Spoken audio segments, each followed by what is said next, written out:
Oh, and today we're going to talk about migrants and refugees and a very special mass coming up called Misa Hispania. And we're going to do that with the Director of Multicultural Ministries for the Catholic Diocese of Saginaw. I'm going to say his name once, and then I'm going to tell you what we call him.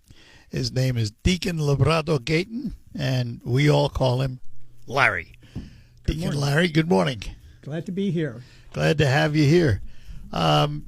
Before we get into the ministry and what's coming up in the very near future here, I want to learn a little bit about the structure of the Catholic Church that I didn't understand.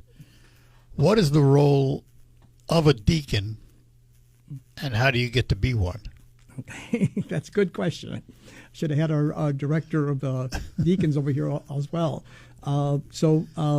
The ministry of the deacons has been in the church since the very beginnings. Some famous deacons in the early church history. But for some time, the ministry was suppressed.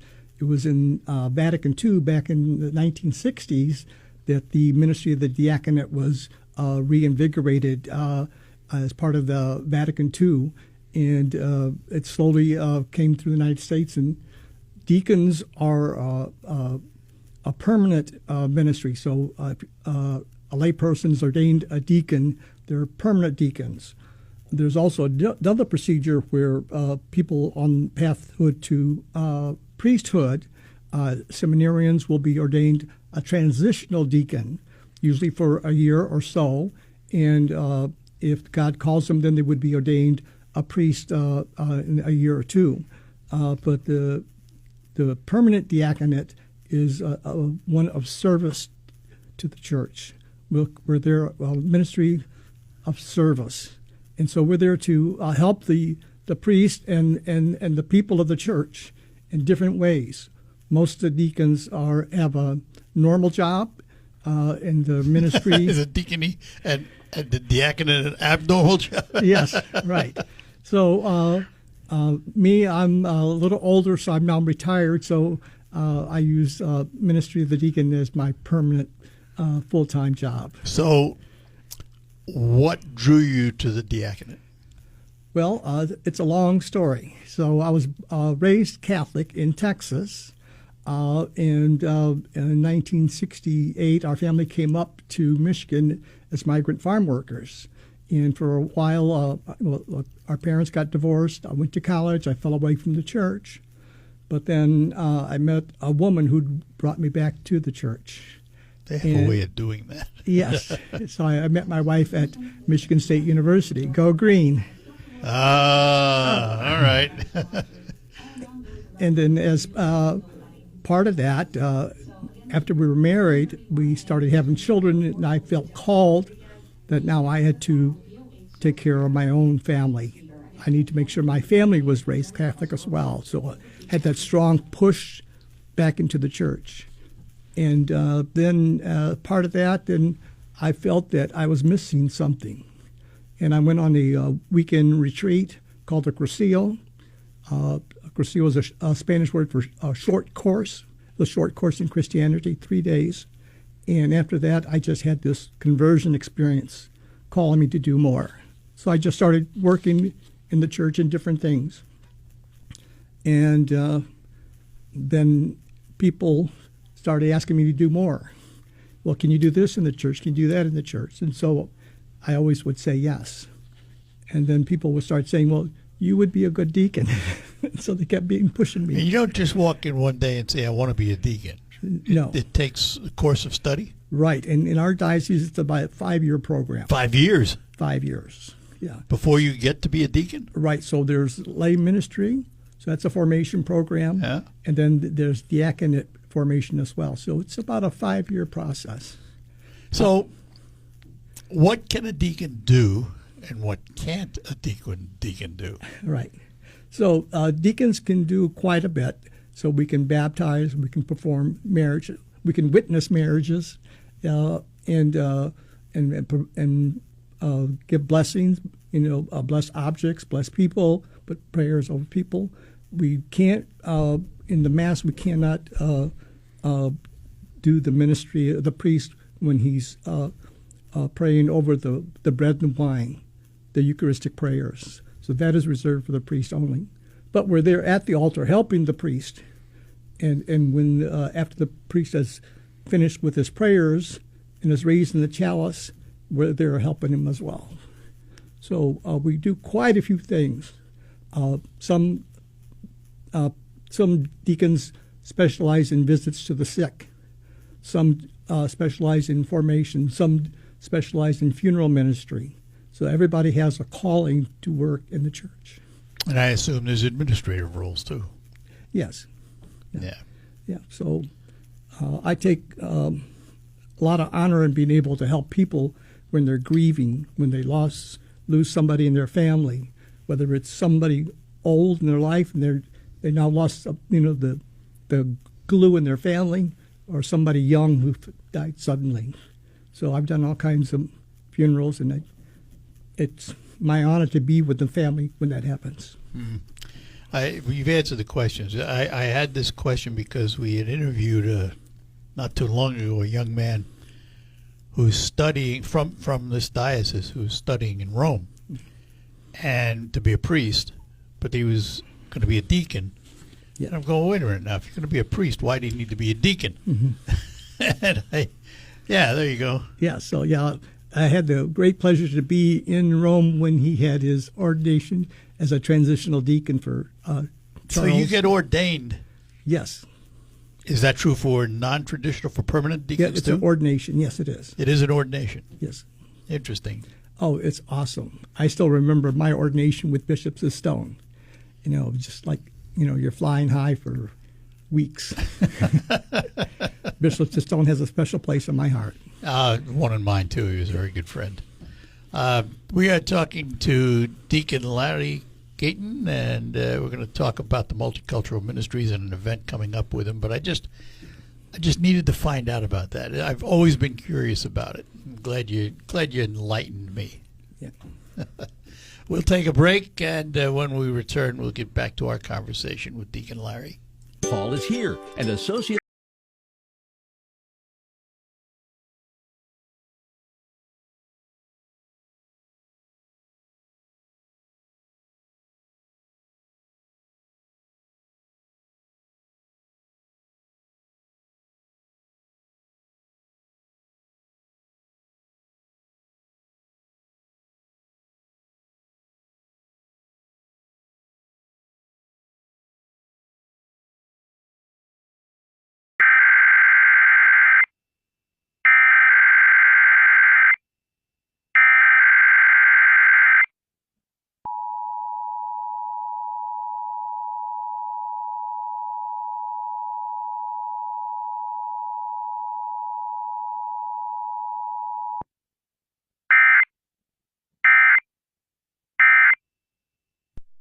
This is a test of the emergency. And we're back with you here on the Art Lewis Show, talking to Deacon Larry from the Diocese of Saginaw, where he is the Director of Multicultural Ministries. And this Saturday is a big day for multiculturalism, isn't it? Yes, it is. Yes, we're going to have a special Misa Hispana with the bishop. Bishop and I, we were talking about Hispanic Mass. Am I correct? Hispanic Mass. Correct. Misa Hispana means Hispanic Mass. Correct. And then preceding the Mass, we're going to have a solemn march. So it's a chance for us to be a visible sign to the community that the church supports people, individuals. And it's if I read this right, it's a march to support migrants and refugees. Right. So, and also celebrate the Hispanic culture. Correct. So what we did is, in speaking with the bishop, we were already going to have a Misa Hispana. We try to do that every year. But the church worldwide, through the Vatican, the Pope we always celebrate a World Day of Migrants and Refugees. And so the bishop asked me, can we do something for that as well? And so we decided to combine the two things together. So we're going to celebrate the World Day of Migrants and Refugees with a solemn march. And then the theme of the Misa Hispana will also be for the World Day of Migrants and Refugees. And we're calling them Missionaries of Hope. And we should point out, this is not a political event. Absolutely this is not. an event about humans. Right. So this is about the human dignity of everybody. So I had the blessing to attend World Youth Day in Lisbon 2 years ago. Ooh. And you see the diversity of people, like some 2 million Catholics, and different faces, different cultures, different languages, but one church. So you realize that it's just more than just me and my God. It's not just me and my church or my parish, not even just me and the diocese. It's the worldwide church composed of all the many faces, cultures, and languages. We're all together in this, and that each person that you see is a child of God. I'm going to bring this up just because I have to. I'd be remiss if we didn't talk about it. We've had, obviously, a huge influx of migrants crossing the border improperly, let's say. And in talking to friends of mine who are Hispanic, I get divided views. Some say, no, we got to have a solid border. They should not be here. Others say, well, look what they're leaving, and they're coming here for a better life. What do you think? Put you on the spot. Sorry, Larry. No, that's okay, because these are very complex issues. The bottom line is our immigration system is broken. Bingo. It's broken. It's not working. And hasn't been fixed in decades by administration after administration, Congress after Congress. They kick the can down the road. Right. So, historically, the United States has invited people from other countries to come and work here. Legally. Yes. So we had the Japanese, we had the Mexicans during the Bracero program during World War times. And so, there's always been the economic need to have more labor. And America welcomes them and then tries to kick them out. We've had people who've been living here for 30 years, working, paying taxes, and now all of a sudden are being kicked, down the road. It's just an injustice. We need to separate a few things, though, because people who have been here 30 years and have had the work papers and the cards that needed to do that, the green cards and what have you, that's one sect of folks that I fully agree with you with. The other side of that is people who have come here totally illegally and haven't come through any kind of legal process. And that's a separate group, isn't it? Right. I don't like your use of the word illegal. Well, I understand that, but they broke our law. Well, a lot of people break laws. And they're illegal when they do it. Not necessarily. Oh, yes, they are. So you go speeding, are you an illegal driver? Yes. You illegally sped. Right. That's the catch. Right. That's so if the you break catch. our election laws, But- are you an illegal candidate? Yeah. And we just had some removed for that. Right. But it's not. So the and don't misunderstand what I'm saying, because there is a certain humanity of all this that we also have to look at. Correct. But it's just for you to have a country, you have to have a border. Right. And we do have a border. Yeah, but it's been disrespected. It's been ignored. Well, by some. The majority of people. By a lot. The majority of the people do abide by it. For example, I know people who've come here and they petitioned to have their status adjusted. So in the immigration system, you petition to have your status adjusted. You came here as under one situation, and then you want to adjust your status. And I know people who've been in the system doing it the right for way. years. And 25 years, and they're still waiting. I understand that. And the person who petitioned for their adjustment dies. Yeah. First of all, I agree with you on most of this. I think the answer is for our government, the people we elect to do our business, to sit down and fix this system. And I think one of the fixes needs to be more legal entry points into the country so that if you do want to come in and claim asylum, which we welcome by law, there are more places to do it. And we also need to speed the process. We need to have more immigration courts. We need to have more judges, without question. Without question. And it should have been decades ago. Right. Decades ago. Because now we're dealing with a whole different problem. Right. And, it's Right. darned if you do, darned if you don't in this one. Seeking asylum is legal. And if you're fleeing from a country, you're entitled to file for asylum and have that petition reviewed and a decision issued.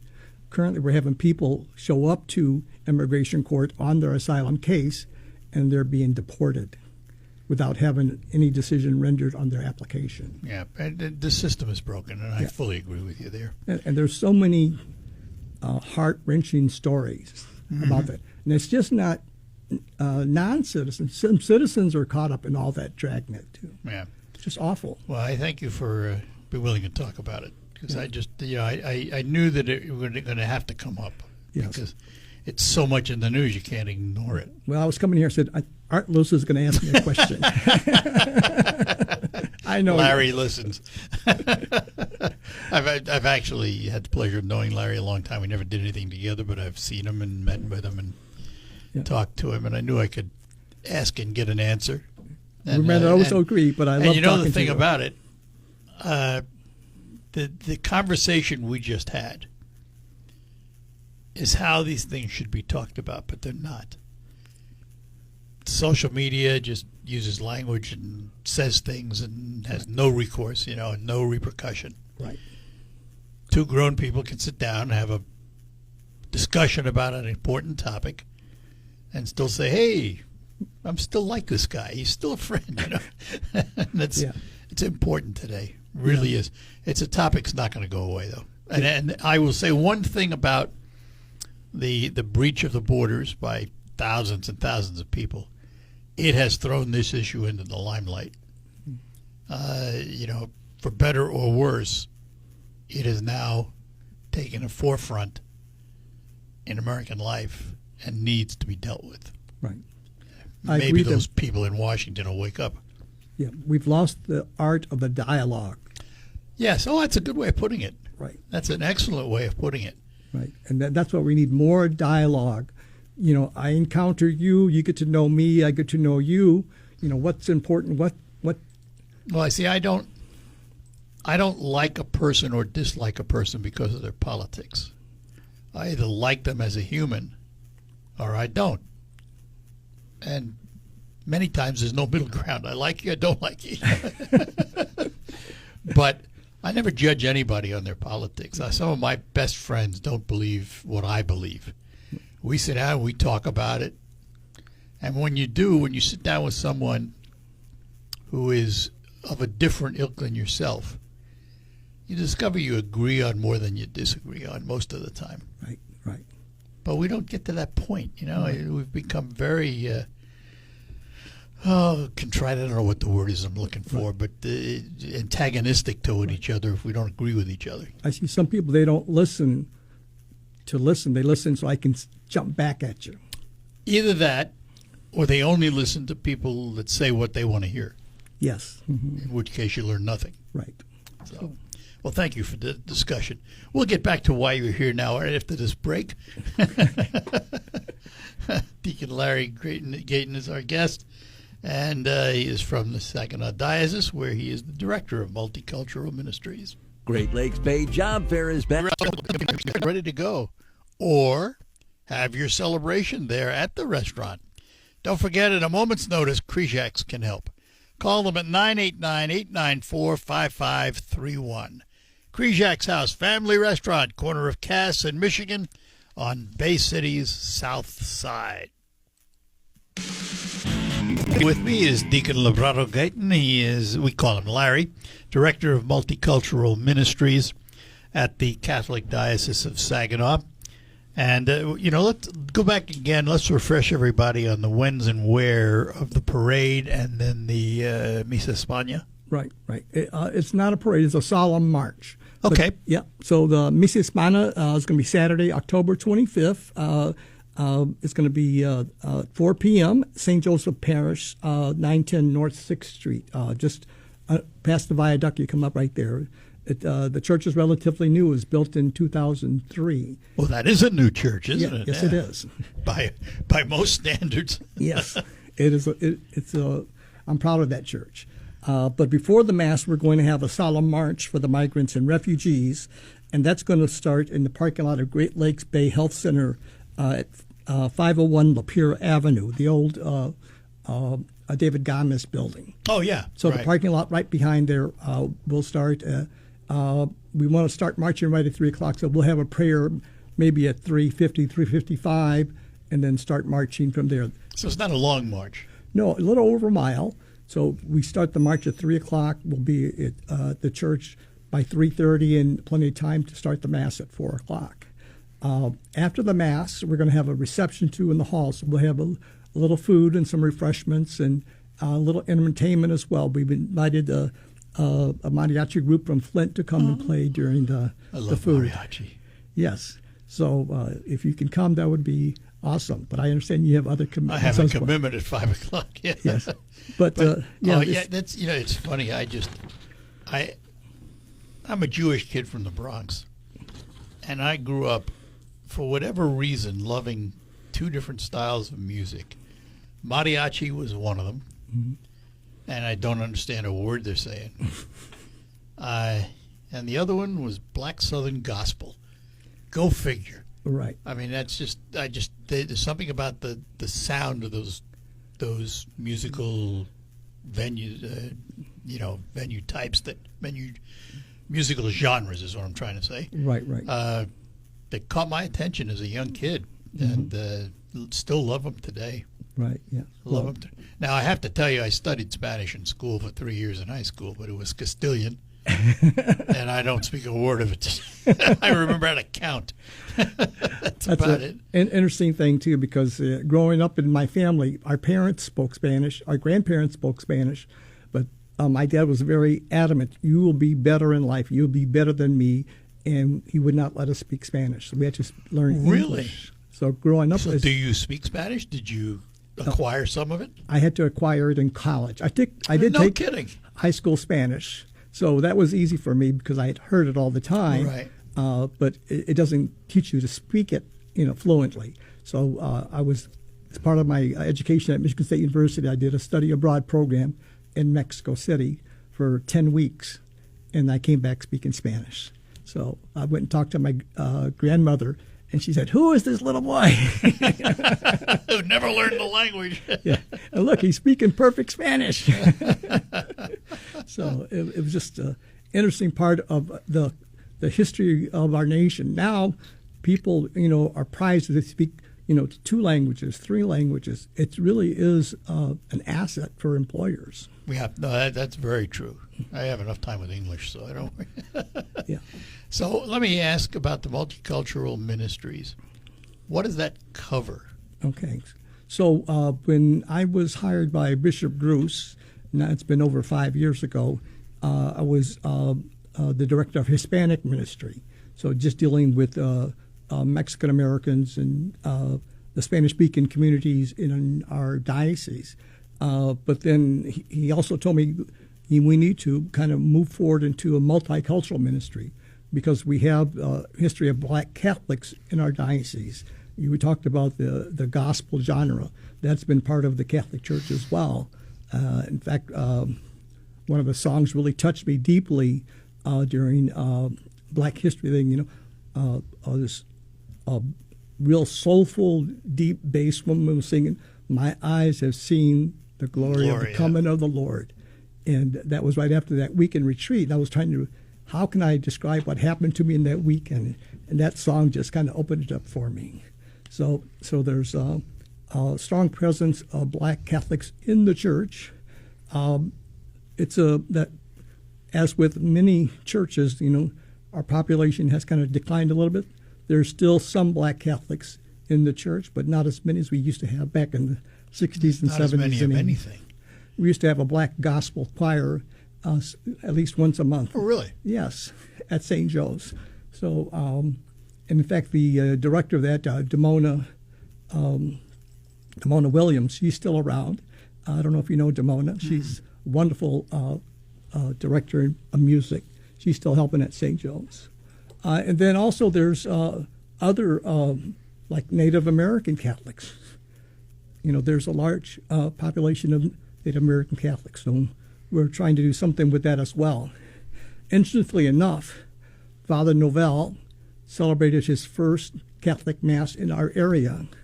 The first Catholic Mass in the Saginaw area was 350 years ago this December. December. The first Catholic Mass in the Saginaw area, the 350th anniversary is going to be December of this year.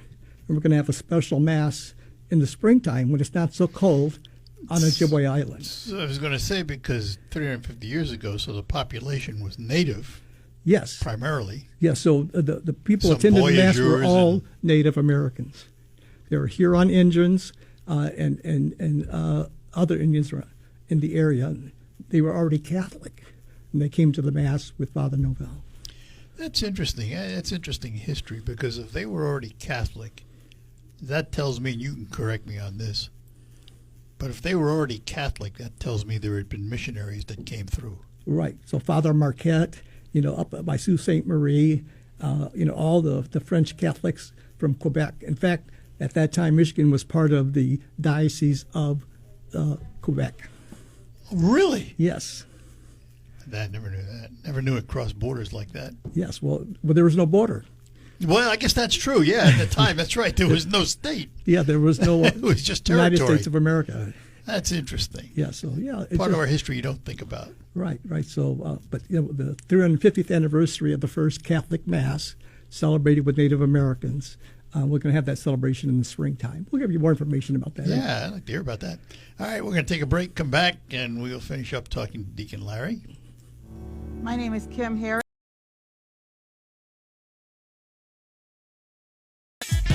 We're back with you, talking to Deacon Lavrado Gayton. Larry, I won't ask who's going to win between Michigan and Michigan State, because I know what the answer is going to be.